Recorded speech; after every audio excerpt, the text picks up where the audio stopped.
ஒரு பேனில் ஒரு 2 டேபிள் ஸ்பூன் அளவுக்கு எண்ணெய் ஊற்றிக்கோங்க. எண்ணெய் சூடானதும் 1 டீஸ்பூன் சோம்பு, ஒரு கொத்து கருவேப்பிலை, இது நல்லா பொரிஞ்சதும் ஒரு 2 வெங்காயம் கட் பண்ணி வச்சுக்கேன், அதையும் சேர்த்துட்டு வெங்காயம் நல்லா ப்ரௌனாக வதங்கணும்.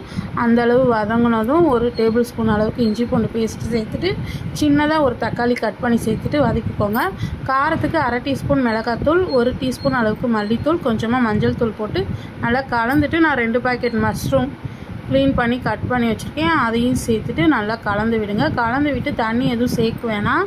இதை மூடி போட்டு கரெக்டாக ஒரு 5 நிமிஷம் வேக விடுங்க. மஷ்ரூம்லாம் நல்லா தண்ணி விட்டு வெந்து வந்துடும். இந்த டைமில் இந்த மசாலாவுக்கு தேவையான அளவு உப்பு சேர்த்துக்கலாம். உப்பு சேர்த்துட்டு கரம் மசாலா ஒரு 1/2 டீஸ்பூன் அளவுக்கு மட்டும் சேர்த்துக்கோங்க. மிளகுத்தூள் ஒரு டீஸ்பூன் அளவுக்கு நல்லா சேர்த்துக்கோங்க, அவங்க காரத்துக்கு தகுந்த மாதிரி சேர்த்துட்டு ஒரு கொத்து கருவேப்பிலை இந்த மாதிரி பிச்சு சேர்த்துட்டு மூடி போட்டு ஒரு 5 நிமிஷம் விடுங்க.